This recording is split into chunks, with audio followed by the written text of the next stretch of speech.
I'm a field Negro. If I can't live in the house as a human being, I'm praying for a wind to come along. If the master won't treat me right and he's sick, I'll tell the doctor to go in the other direction. But if all of us are going to live as human beings, as brothers, then I'm for a society of human beings that can practice brotherhood. Woke up this morning with my mind gonna stay on freedom. Oh, woke up this morning with my mind gonna stay on freedom. We woke up this morning with our mind stayed on freedom. Welcome to the Stayed on Freedom podcast, published by the Alabama African American Civil Rights Heritage Sites Consortium. We have a very special episode today. We are here in Selma, Alabama at Brown Chapel African Methodist Episcopal Church. We are in the heart of the Black Belt in Selma, Alabama, in the cradle of the Civil Rights Movement, for a very special set of conversations in a very special season. This year, 2025, is the 60-year anniversary, what came to be known to all the world as Bloody Sunday. And if you know the history and if you know the background, you know that there is a deep and rich legacy of commitment, of struggle, of social justice, of organizing around voting rights and for freedom, justice, and self-determination for our communities that was rooted not only right here in Selma, Alabama, but was also rooted here at Brown Chapel AME Church.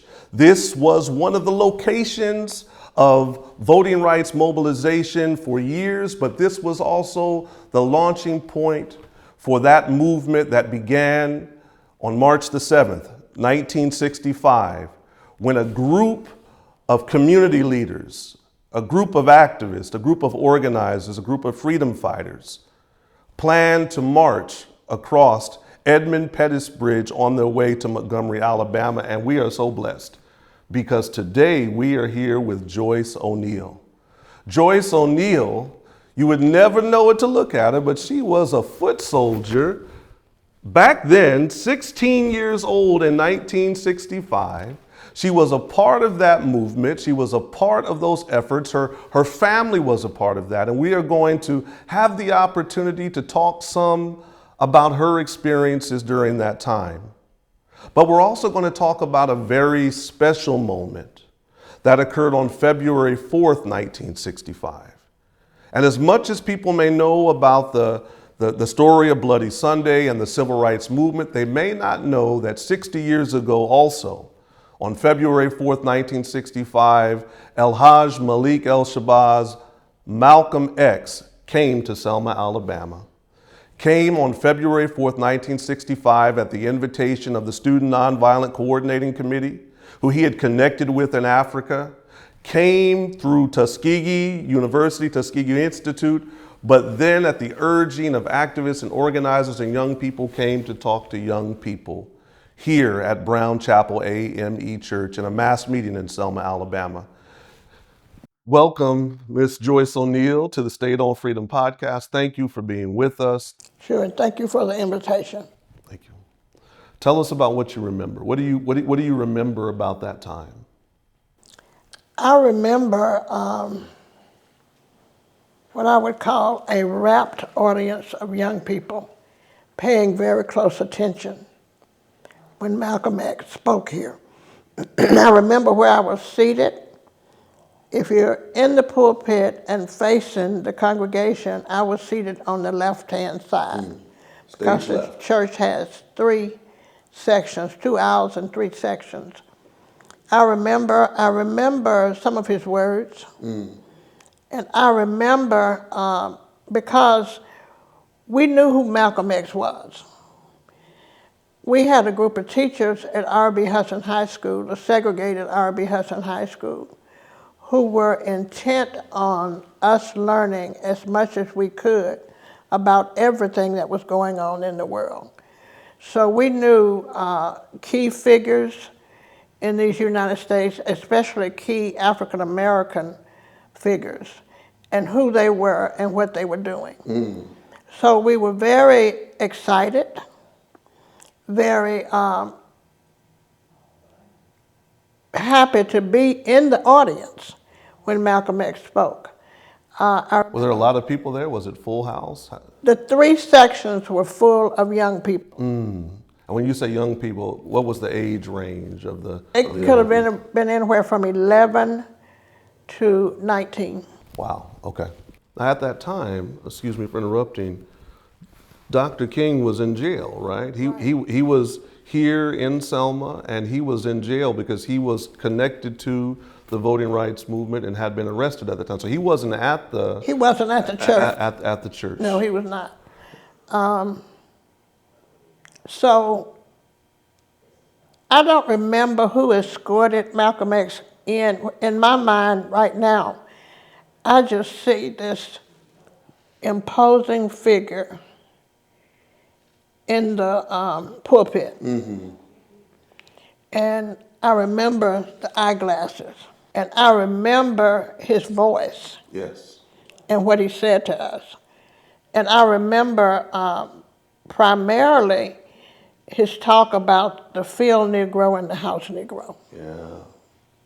I'll never forget that. Tell us about that, because even though later people came to know Malcolm X through his autobiography, the autobiography of Malcolm X that was written along with Alex Haley, or as told to Alex Haley, as it says on the cover. At that point, this had not been published.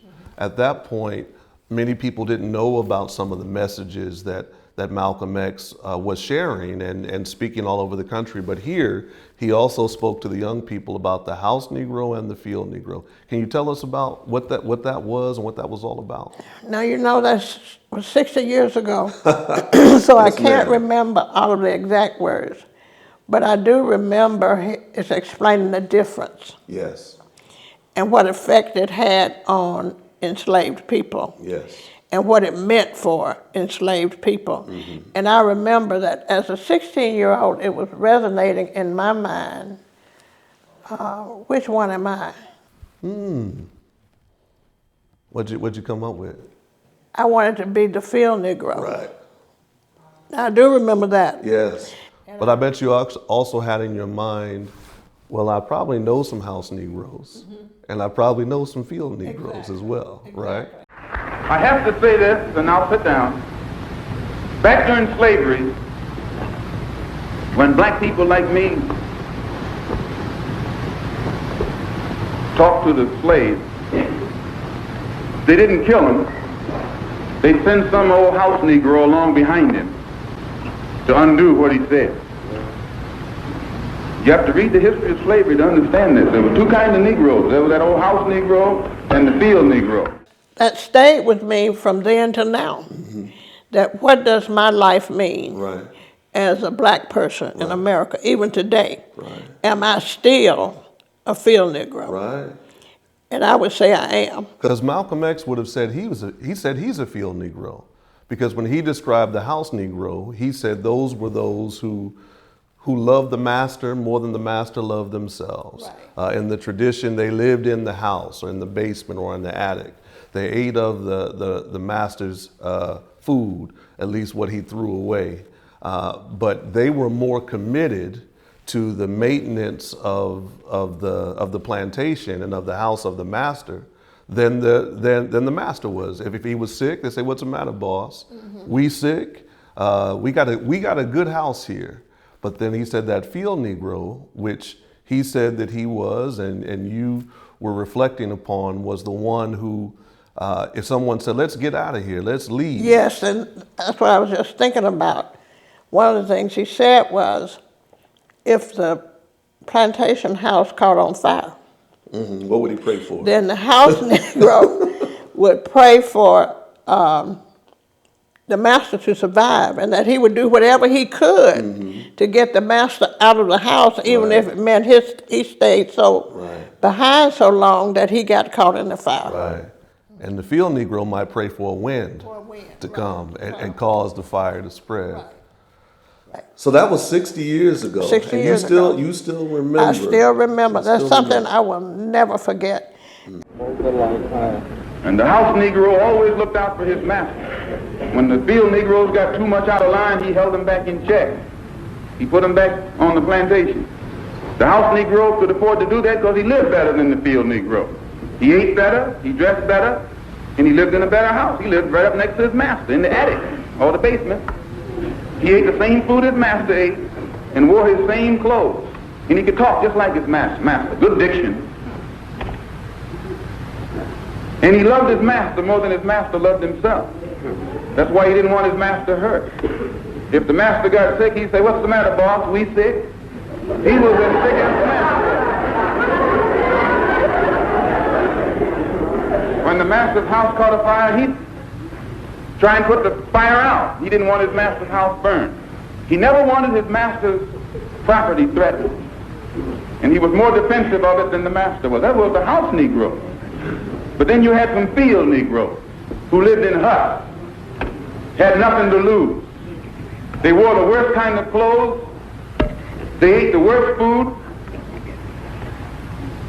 And they caught hell. They felt the sting of the lash. They hated their master. Oh, yes, they did. If the master got sick, they prayed that the master died. If the master's house caught a fire, they prayed for a strong wind to come along. This was the difference between the two. And today you still have house Negroes and field Negroes. Yeah.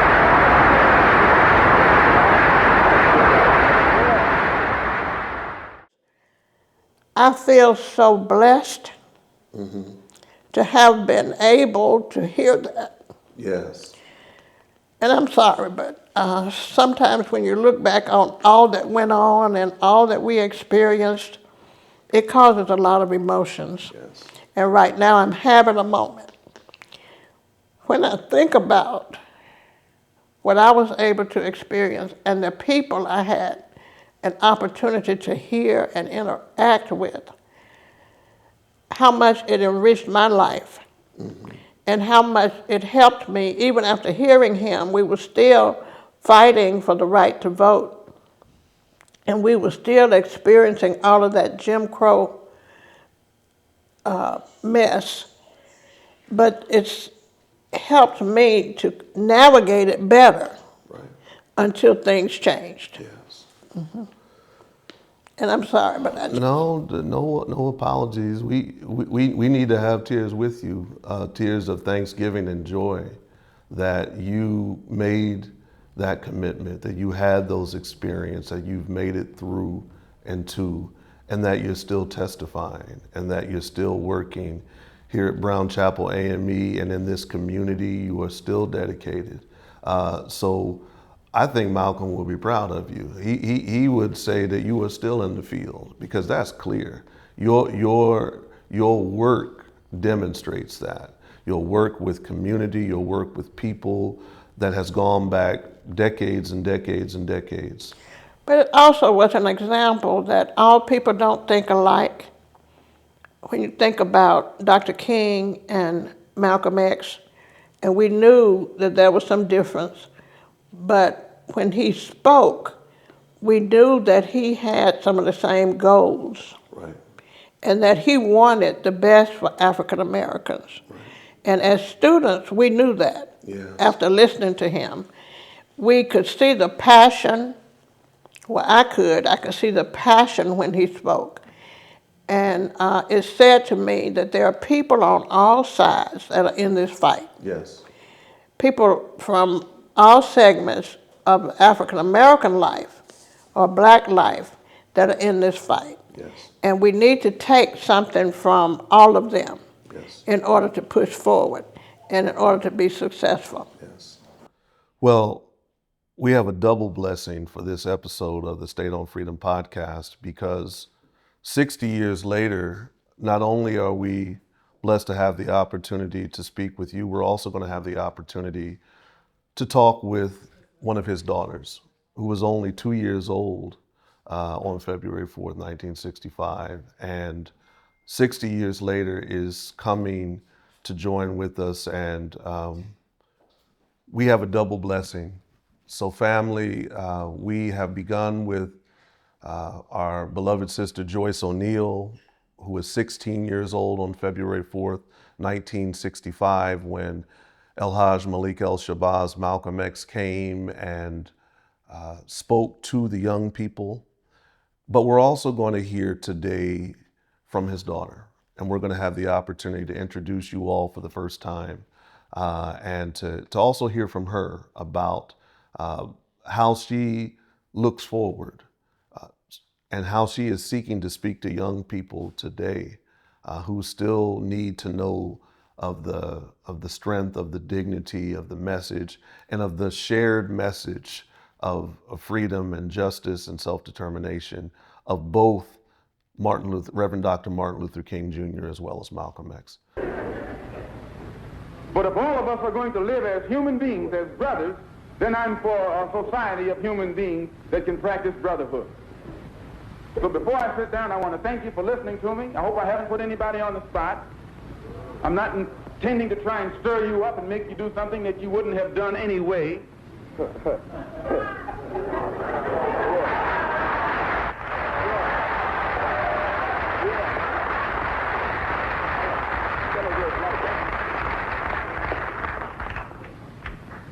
I pray that God will bless you in everything that you do. I pray that you will grow intellectually so that you can understand the problems of the world and where you fit into in that world picture. As I said before, we have a double blessing. Not only did we have the opportunity to sit and have a conversation with Ms. Joyce O'Neill, who is a leader at Brown Chapel AME Church here in Selma, Alabama, was a foot soldier, 16 years old on February 4th, 1965, in Brown Chapel at the mobilization where Selma received one of our great champions, El-Hajj Malik El-Shabazz, Malcolm X, who came at the invitation of the Student Nonviolent Coordinating Committee and came to speak to young people here in Selma. But the double blessing is that here in this day, in this Black History Month, in this season of remembrance, in this season when we are remembering to remember Bloody Sunday from March 7th, 1965, when we are remembering to remember tragedy of February 21st, 1965, with the loss of El-Hajj Malik El-Shabazz, the assassination of Malcolm X, as we remember all of the turbulent times and the things that led up to that, we are here and blessed to have Dr. Ilyasah Shabazz, one of Malcolm X's daughters, to be here with us and to share this sacred moment, this sacred space, and this time. And I just want to thank you, because it is an honor and a privilege and a blessing that you have accepted the invitation of the Consortium to be here with us, to be amongst your people here who are also committed to freedom, those who were inspired by both your father as well as the Reverend Dr. Martin Luther King Jr. and many other leaders. But to have you here because we're the next generation, and we have some responsibilities and some challenges and some perspectives that are rooted in the very present moment as well. But first, thank you, Dr. Ilyasah Shabazz, for being here with us at Brown Chapel AME Church in Selma, Alabama. Thank you. Thank you. It's such an honor to be here, especially to sit next to you.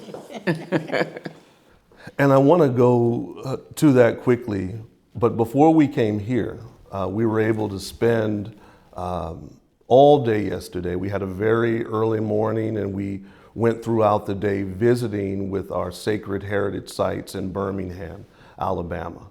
We had the opportunity to visit 16th Street Baptist Church in Birmingham, Alabama, where on September 15th, 1963, 4 little girls were tragically ripped away from this life with the bombing of 16th Street Baptist Church. There were 2 little boys who were also killed later that evening. We started there. We went through a place of resistance. We went to Kelly Ingram Park, where we learned and talked about the Children's Crusade and how children earlier that spring had mobilized. And then we moved throughout the city, and we went to historic Bethel Baptist Church and learned of the legacy of Fred Shuttlesworth. We went to Old Sardis Baptist Church, Dynamite Hill, Angela Davis's home. We saw a lot. Dr. Shabazz, any reflections? I mean, we inundated you yesterday. Any reflections on what we saw yesterday, some of the people you talked with, because we didn't just see buildings, you had a chance to talk with people. Any reflections from yesterday? You know, I just think it's so wonderful that you're able to preserve so much history. And I hope that you're able to also educate the next generation of young people so that they understand, you know, all of these treasures that they have here. Yes. Yeah, you know, the sense of community that's urgently needed. Yeah, you know, while there is a lot of trauma, there's so much joy. Yes. And, you know, I like to stay in that joyous space. You know, one of the things that my mother gave to us was, you know, she often said, for as long as I can remember, find the good and praise it. So that we are learning. Find the good and praise it. Yeah. Right. So that we're learning and being encouraged and inspired, you know, by the different kinds of experiences that we have, so that we become even better individuals. Yes. And if I can add, a lot of times when I'm doing tours, I get the question, why aren't you bitter? After all that happened, why aren't you bitter? And my answer is, bitterness eats me up inside. The person that I'm bitter towards is going on with their life. That's right. While I'm being eaten up like worms eating your body from the inside. So bitterness serves no purpose. And bitterness also keeps you from moving forward and keeps you from staying in the fight. Yes. I feel I have to stay in the fight, so I don't have time That's right. for bitterness. It has to be compassion. And who knows, maybe my compassion will change the hearts and minds of those that I'm bitter towards. And what might be surprising to many people is when Malcolm X came here on February 4th, he inspired you to move forward. He inspired you to see that there was unity in so many ways between the positions that you had been hearing from Reverend Dr. Martin Luther King Jr. and the commitment that he expressed, demonstrated. Can you share some just about, and we're going to go into the sanctuary later, but to share with Dr. Shabazz some of what you shared with me earlier in terms of the impact that message had on you on February 4th, 1965. I was explaining earlier that seeing your father as a 16-year-old and in my seasoned years now, when I look back on it, I count it such a blessing that I was able to hear words from his mouth and watch him as he talked to us. And I remember one thing that stays with me is his explanation of the difference between the Field Negro and the House Negro. And as I said earlier, I sat there thinking, which one am I? And I decided I was a Field Negro, and I still am. Because Field Negroes get things done. They're doing hard work. That's right. And I think I get things done. Now, I don't dress like the Field Negro any longer. But it matters that it's in my mind that that's the kind of African American I am. I'm still in the field. Your father put that in my mind, in my head, and I knew that going forward, I had to remain a Field Negro in order to get things done. I remember him encouraging us to stay in the fight, that what we were doing was the right thing to do. And he encouraged us and wished us well on this journey.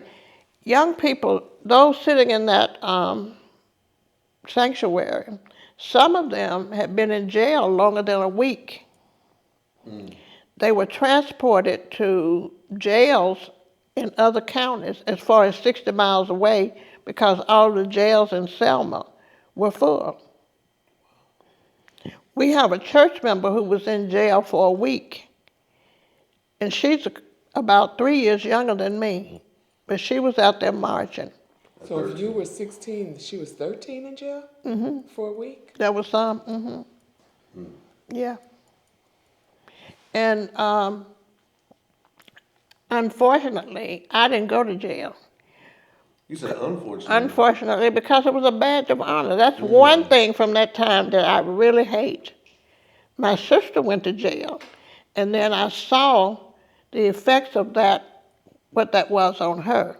When she was released, she came home and fell on the floor and cried for 2 weeks because of the treatment. And she could not understand, and she was 17, but she could not understand how humans could be so inhumane towards other humans just because of the color of their skin. Because of that, she won't do what I'm doing now. I do the tours, I talk to groups to tell the story of 1965 in Selma, and particularly at Brown Chapel. And she doesn't like to recall. She's a brilliant person. She heard Malcolm X too. And when I told her I was coming for this, she said, "How awesome." She is so proud that I get to meet you, and I am too. I had the utmost respect for your father. I had the utmost respect, not just because he spoke to us, but as I followed along to see what he was doing.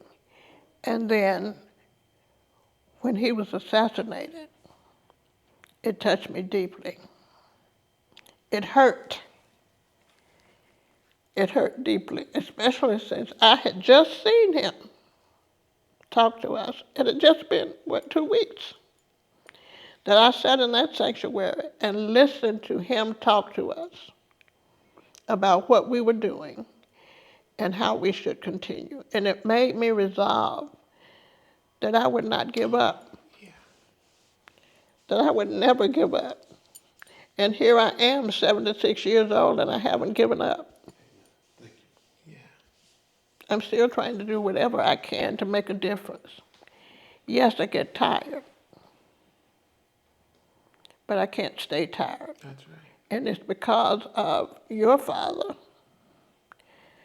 that I can't give up. That's really something, like I share, I'm also a college professor, and I share with my students all the time that, they march, they protest, they demonstrated. And in the 50s, it was a different kind of marching, demonstrating, and protesting. And, when all you want is basic respect as a human being, quality education, quality housing, quality health care, that my father came along and said, "We demand our respect as your brother.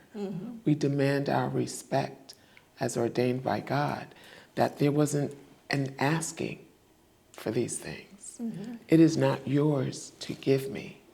And I think as long as, we understand our own sense of humanity, and I think that's what my father gave us, right? Because if we're been so conditioned to think that whatever we get, whatever we want, we have to ask for permission to have these things.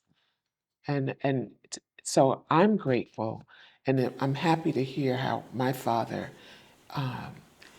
mentored you in that short moment that you met him in your life. That you felt his genuine sense of compassion, right? And authority, right? You felt secure with his care and concern and intelligence and all of that other stuff. I'm happy to hear that. And I might add, my mother was a fan of your father's. I mean, she was a strict fan. And she would talk to us often about sometimes you need to hear other people, and you need to hear their philosophies, and you need to, of course, choose. She said, but I choose Malcolm X. And I can see your father as I'm sitting here now. When I reflect back, I can see him standing in the pulpit. And I can see how, as a 16-year-old sitting in that sanctuary, how I thought what an imposing figure he was. But I could see the strength in this black man. I could see that he was somebody I needed to pay close attention to and listen. And I told Reverend Okada earlier that all of the students that day were at rapt attention. They weren't moving. Everybody was just quiet and listening. And I'll never forget that as long as I live. And I'll never be more grateful for having the experience. Never. Well, it was I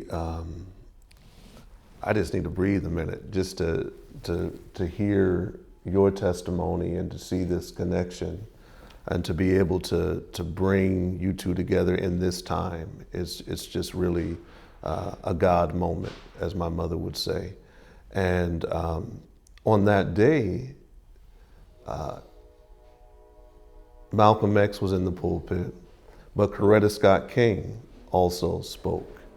And the thing that people don't know well enough if they just read the autobiography or go by the popular narrative is to know the connection not only between the freedom-loving ideas of both the Reverend Dr. Martin Luther King Jr. and Malcolm X, but also about the relationships that formed between the Shabazz family and the King family. Dr. Shabazz, can you tell us some about the connection between your father and Reverend Dr. Martin Luther King Jr., but then also that connection between families that continued forward for many years beyond that? Yeah, I think, there was this sense of brotherhood between my father and Dr. King. They met in their 20s, or they knew of one another while they were still very young. In their 20s, and they were both assassinated at 39. So that my mother and who we called Aunt Coretta were like sister friends, like best friends. I mean, they gave one another support whenever my mother found herself at a very challenging time. Aunt Coretta was there, and vice versa. And that our families have been close. I think there's just always this sense of divisiveness. Anything that prevents us from coming together. Malcolm was a Muslim. Malcolm was in the North. Dr. King was in the South. Malcolm was one thing, I'm not even going to use the word, and Dr. King was about nonviolence, when they're all just inaccurate, right?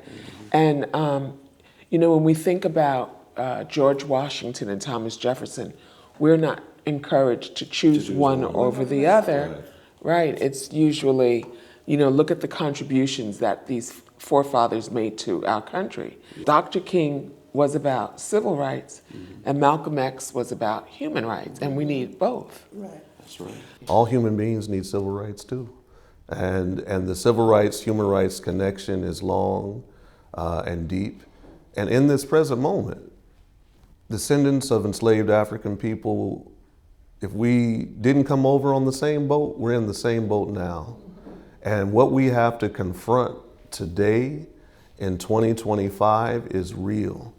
We don't have time for divisiveness, for lack of unity, because our young people need us today.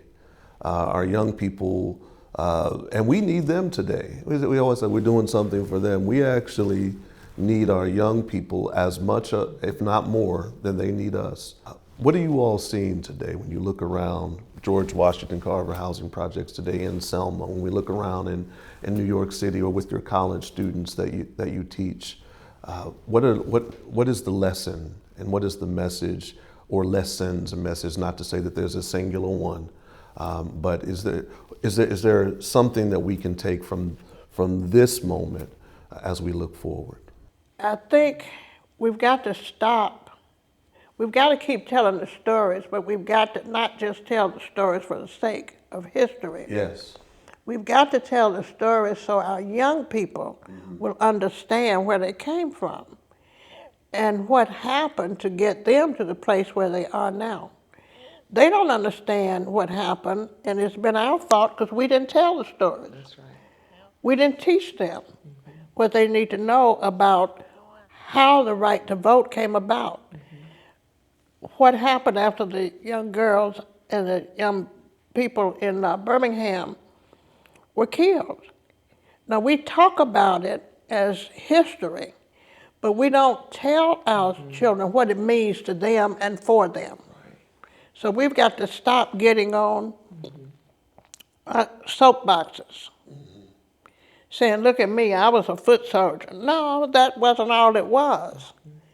And that shouldn't be all it is today. I need to let you know what that meant and what happened. How many people your age were in jail so you could live this life you're living now. We've got to teach them. That's right. And we've got to be more intentional. And it's even more important now, and we have the best opportunity now because they're stopping it in the public schools. That's right. We've got to pull it back in. When I was a child, right here in this room, when we had youth meetings, it wasn't just about the Bible. It wasn't just about the catechism. It was about black people and what we stood for, what our forefathers endured when they were enslaved. Not just in the classroom, we learned it here. We've got to pull it back into our black organizations so we can teach the authentic history of our people and what it meant to live back then. I'm a hush. No, absolutely. And Dr. Shabazz, I know she's speaking your language. Absolutely, absolutely. You know, what was it, Dr. Carter G. Woodson, who said back in the 1950s, the biggest race is to see who will control the minds of young people. Yeah. And so it means that our young people have to recognize the power that they possess, but they're not going to know it unless we have that conversation with them and that we take responsibility for bringing them in and teaching them and nurturing them and making sure they know about this power that they possess. Mm-hmm. You know, the devaluing of, which I really don't want to talk about so much right now, but I'm sure we will, but the devaluing of our lives, when you see it, you know, so often, then eventually it's the same thing that you do. So we just have to make sure they recognize the power that they possess as young people. And I'm sure that that is what my father gave you and those young people who were sitting in that chapel back in 1965. He did give us power and talked to us about how powerful we could be and how powerful we were at that time. Yes. Well, thank you for helping us to remember Dr. Carter G. Woodson. We are in the month of February. What is it, almost 100 years? It was founded in 1926, so we're in the 99th year of when Negro History Week was first celebrated. And this is a season for us to look back in order to look forward. And Steve Biko, and we can close and transition, who was a leader of the student movement in South Africa, is once quoted as having said, "The most powerful weapon in the hand of the oppressor is the mind of the oppressed." And if we have to save our minds, and younger, older, House Negro, Field Negro, and everybody in between, because we need each other and we need to come together in this very present moment. So thank you both. Thank you so much for sharing your story, your time, sharing this space with us. And we are going to go into the sanctuary. And I want to say this as we close. We want to make a special appeal to everyone who is listening to this podcast to sow in to support Brown Chapel AME Church in Selma, Alabama. This is a sacred place that must be preserved and protected, and it is our responsibility. We have been working hard for years now to restore the sanctuary so we can move back in and worship in that place where Malcolm X came on February 4th, 1965. And so I just want to encourage you, and we will provide information connected on YouTube and Spotify and in the description of this podcast for you to give support to Brown Chapel AME Church. We have not been able to be back in our sanctuary like we were back in 1965 since before COVID. And it is a long process. It is an expensive process, but it's all our responsibility. Not just, Miss Joyce has already paid everything she ever needs to pay. Everything, plus. But I'm still paying. And you're still paying. So we need to come up, ante up in terms of our own responsibility. So I want to make that appeal on behalf of the sisters and brothers who I love at Brown Chapel AME and a member of the consortium as we move forward. And in their failure to protect our human rights, they are violating the United Nations Charter, and they are not qualified to continue to sit in that international body and talk about what human rights should be done in other countries on this earth.